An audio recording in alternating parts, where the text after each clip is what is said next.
bastante materiais e bastante físicas, né?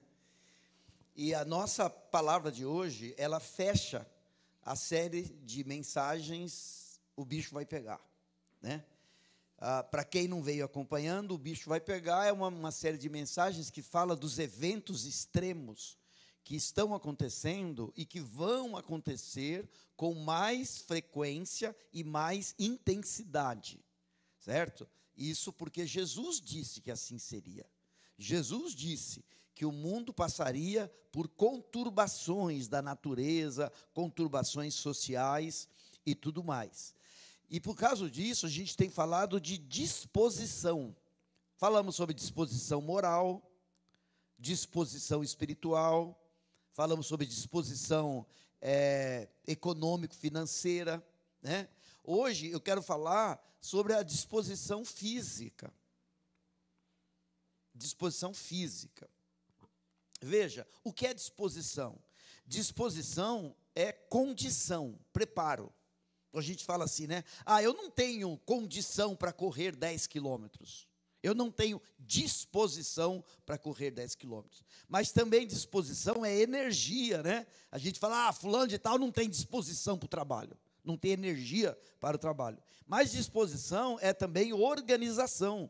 Quando você fala assim, eu vou dispor, organizar os móveis para tal situação. Eu vou organizar, eu vou dispor para isso. Então, disposição é isso. É condição, é energia e é organização. E aí eu quero falar para vocês sobre essa disposição com relação ao físico, ao corpo, certo? Porque nós corremos o risco de ser meio gregos. Os gregos, eles faziam uma divisão entre o espírito e a matéria. Para os gregos, a gente chama de dicotomia. Para os gregos, o espírito é puro, a matéria é má. Então, a matéria tem que ser desprezada, a matéria tem que ser aniquilada, ninguém tem que pensar no corpo. E nós levamos muito desse pensamento quando a gente espiritualiza e a gente esquece que o corpo é tão importante que um dia nós seremos ressurretos. Nós não vamos ficar no reino de Deus sem corpo. Nós não vamos ficar vagando. Não, o corpo faz parte da nossa espiritualidade. O corpo faz parte do propósito de Deus. O corpo é um instrumento que Deus usa. E, como diz Paulo em Coríntios 6, o corpo é o templo do Espírito Santo. Então, quando fala que o corpo é o templo do Espírito Santo, nós santificamos o corpo. Assim como o tabernáculo foi instituído por Moisés, e naquele tabernáculo a presença de Deus se manifestava. Quando Jesus fala de eventos extremos, ele fala sobre condição física. Quer ver? Abre a sua Bíblia em Mateus 24. E eu quero ler alguns versículos, 15 a 22. Jesus está falando da grande tribulação. Mateus 24, 15 a 22. Esse texto, chamado Sermão Profético, de Mateus 24, 25, principalmente capítulo 24, ele tem duas aplicações. Ele tem uma aplicação imediata e ele tem uma aplicação escatológica.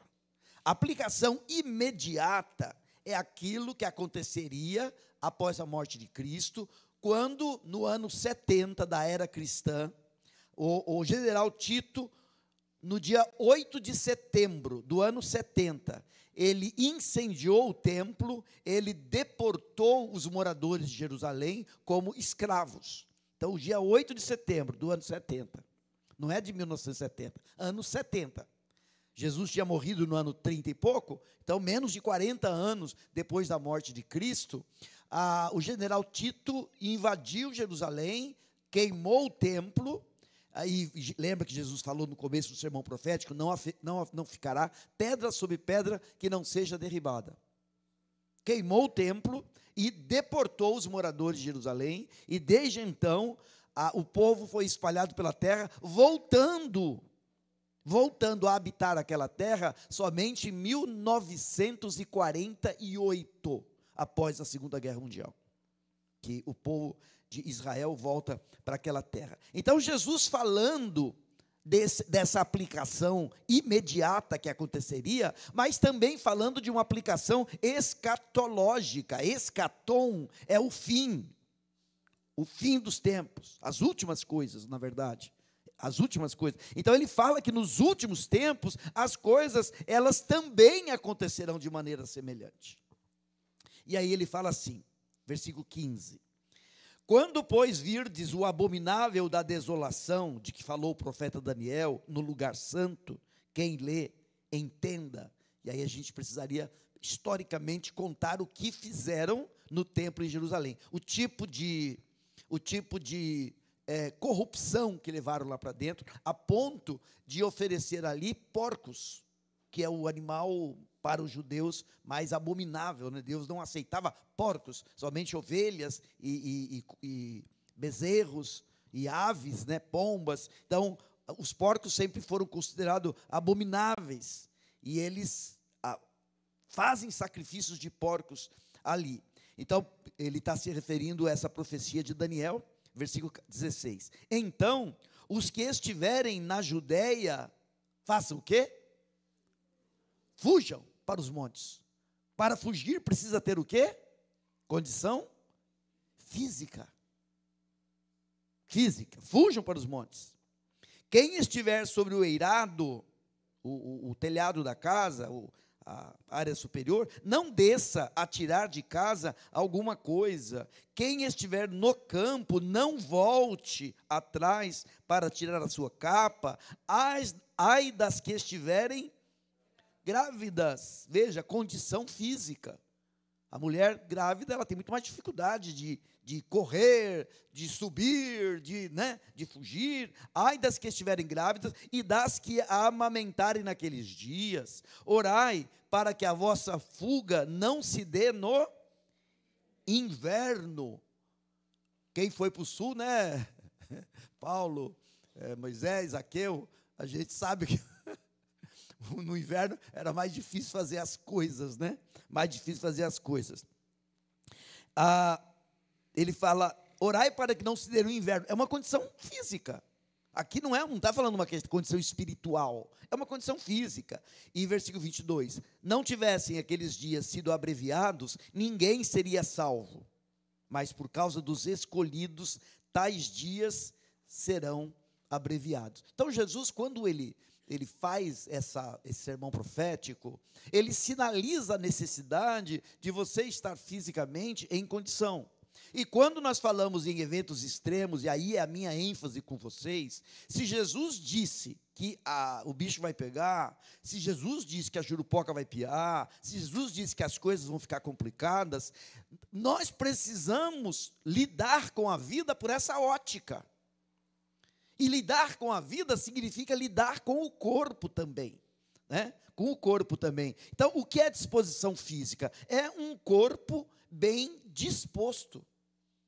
Um corpo bem disposto, um corpo com saúde, um corpo saudável, responde melhor aos ajustes necessários. Então, vamos pegar uma cena que aconteceu em Eldorado do Sul, que nós ouvimos, não vimos.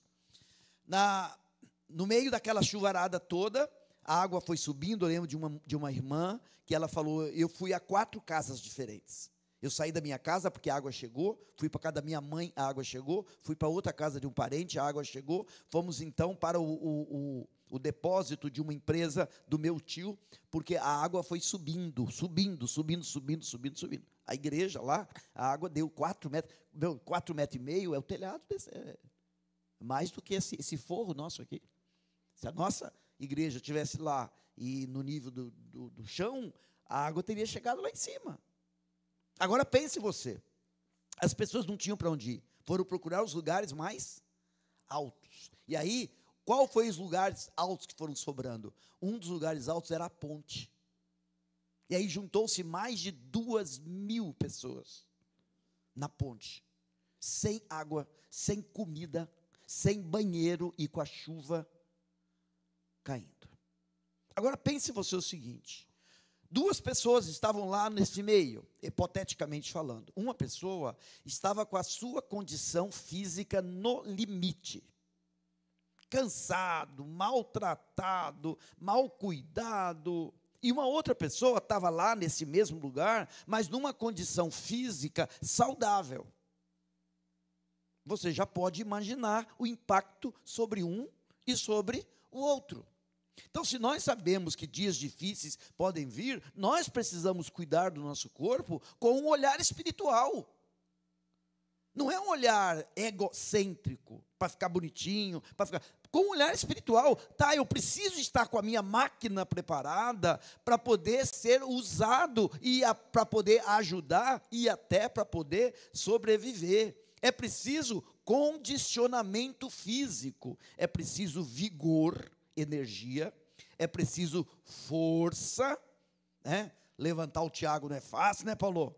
Pegar o Tiago no colo com machucado não dá, né?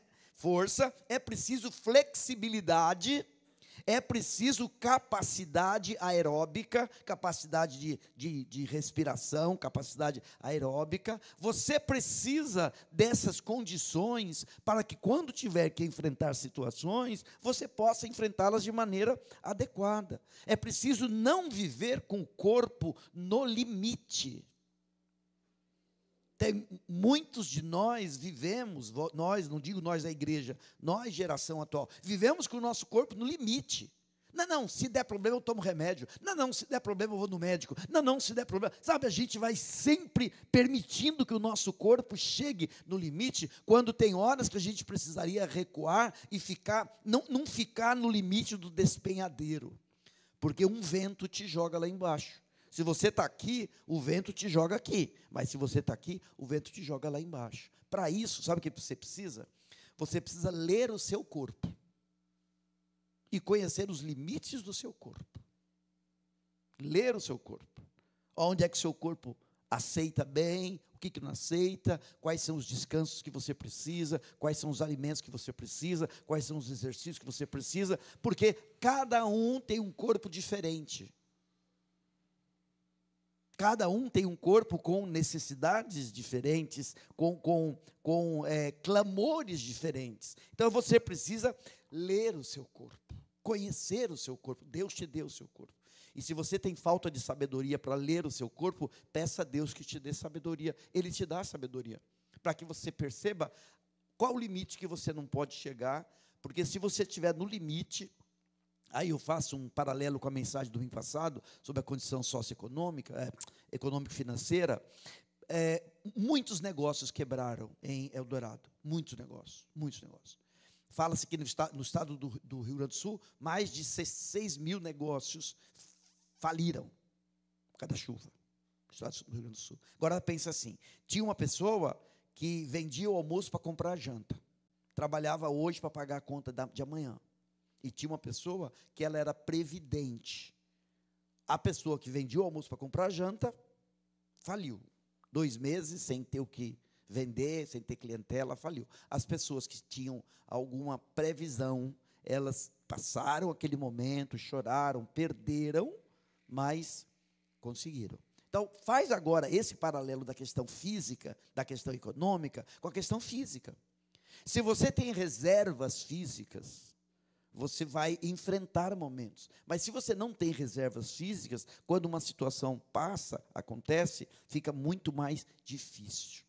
Agora, condicionamento físico, no meu entendimento, não envolve só a saúde, envolve também habilidades. Porque as nossas habilidades é a maneira como o nosso corpo é usado, né? O Paulo falou aí da torneira, né? Eu lembrei, até comentei aqui na igreja, na APAI, todas as portas se dissolveram, portas coladas, essas portas que a gente compra hoje, barata, mas não vai onde estão furadas, ocas, e um dos banheiros tinha uma porta, mas uma porta torta. Então, quando uma funcionária fosse usar o banheiro, a outra precisava ficar na porta do banheiro, porque não fechava. E aí o irmão Paulo foi lá, pegou uma madeira, fez algumas pessoas chamaram de gambiarra, não é gambiarra. Ele usou recursos técnicos alternativos e arrumou aquele batente, colocou um trinco e as funcionárias passaram a ter uma porta para fechar, para usar o banheiro. Então, isso é uma habilidade física, né? Habilidade física. E aí, quando a gente fala em habilidades adequadas, eu penso nas habilidades que vêm, pensando na área de saúde, Nice, Bruno, Selma, pensando nas habilidades que diz respeito a primeiros socorros, né? A Ana falou aqui, que o médico falou, ó, se tivessem tirado ele de maneira inadequada, talvez tivessem aumentado o problema. Então, habilidades de primeiros socorros, habilidades culinárias, porque quando o bicho pegar, talvez você não tenha um mercado para escolher o que você quer comprar, talvez você tenha que aprender a usar aquilo que a vida te disponibilizar. Você não vai poder chegar no mercado e escolher, tem isso, tem aquilo, não, vou fazer isso. Não, o que tiver, é aquilo que você vai ter que fazer, é aquilo que você vai ter que comer. É preciso ter habilidade para isso. E você precisa desenvolver essa habilidade agora. Você não pode ser o tipo de pessoa, eu só como o que eu quero, só como o que eu gosto, não gosto disso, não gosto dessa marca. Não. Você precisa ter um olhar de guerreiro. Olhar de guerreiro, não olhar da pessoa que pode escolher. Você precisa ter um olhar diferente, porque senão você vai sofrer muito mais. Quando escassearem os recursos, quando as opções forem menores, se você não tiver treinado a isso, você sofre muito mais, né? Habilidades culinárias, também habilidades técnicas básicas. A gente falou em carpintaria, falei da porta, a gente falou em hidráulica, falamos da torneira, né? A gente falou em elétrica, manutenção de equipamentos, criatividade. E olha, essa geração, e eu olho aqui assim, da turminha mais nova, Dani, Gabi, acho que da turminha mais nova não se aplica diretamente, a mesmo do Tiago, mas quando a gente pensa nessa geração aí de fora, é uma geração que só sabe lidar com celular. Não sabe mexer com elétrica, não sabe mexer com hidráulica, não sabe mexer com uma ferramenta, não desenvolve isso. E quando a situação fica complicada, quando o bicho pega, são pequenas habilidades que podem ajudar você a resolver grandes problemas. Então, as habilidades, elas fazem parte dessa disposição física.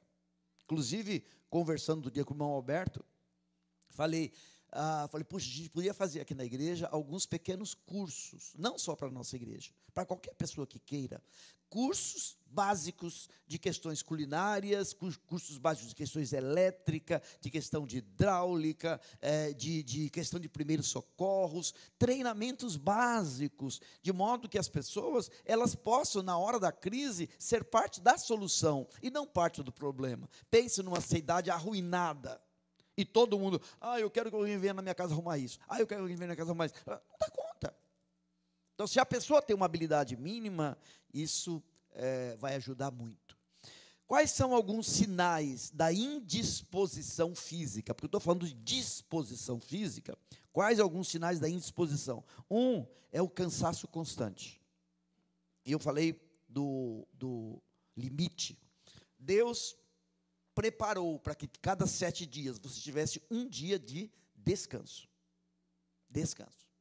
O sábado, já no Gênesis capítulo 1, já fala da questão do descanso. Você vai ter todo um desdobramento da teologia do descanso. Você vai ter lá em Hebreus 4, essa teologia já levando para o descanso que a gente vai ter na glória do céu. Mas Deus foi muito incisivo com o povo de Israel quanto ao descanso do corpo, quanto ao descanso da terra. A cada 7 anos deveriam dar 1 ano de descanso para a terra. E a gente acha que a gente é super-homem, que a gente pode ir e vai embora. Não. É preciso observar se você vive em cansaço constante. Precisa, por uma questão espiritual, você precisa mudar o teu ritmo para você ter o descanso que o teu corpo precisa ter. Né? Outro sinal, enfermidades recorrentes. Né? Uma mesma enfermidade que vai e volta, vai e volta, vai e volta, vai e volta. É preciso pensar. E, na questão das habilidades, a incompetência para reparações básicas, questões pequenas, que todo mundo deveria aprender a lidar para não ficar no sufoco. E aí, a última questão, quais são os benefícios dessa disposição física? O primeiro benefício é a diferença entre prazer corporal e dor corporal. A dor, ela é importante, como sinalizador de que alguma coisa não está legal. Mas a dor, ela não pode ser uma condição constante. A condição que Deus tem para nós é que nós tenhamos prazer no corpo. O nosso corpo seja uma casa agradável, seja um equipamento afiado, a gente possa ter o nosso corpo não como um peso, uma carga, né, mas como um instrumento para aquilo que Deus quer. Então, uma disposição física adequada traz prazer corporal. A outra é a rapidez na solução. Sabe, se a gente tem o corpo hábil, ágil, a gente pode rapidamente fazer alguma coisa, e se a gente tem a habilidade técnica, a gente também pode rapidamente fazer alguma coisa. E a questão da economia financeira, porque os recursos que a gente falou semana passada, completa aqui, para que você possa solucionar, muitas vezes você precisa de algum recurso para fazer aquilo. Tudo isso que a gente falou, da disposição física, da disposição econômico-financeira, da disposição mental, da disposição moral, da disposição espiritual, não visa melhorar a nossa vida na terra. Porque isso todo mundo quer. Ninguém precisa ser de Cristo, ninguém precisa ser do reino de Deus para querer ter uma vida na terra legal, para ter um corpo saudável. Não. O objetivo é servir como um instrumento bem afiado.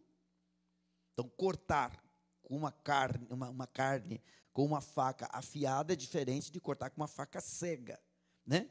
Para que nós sejamos um instrumento bem afinado, tocar o violão, né, Fer? O violão bem afinado ou mal afinado, ou para que nós sejamos um instrumento bem adequado. É muito difícil pregar prego com alicate. Precisa ter um martelo, precisa ser adequado para fazer aquilo.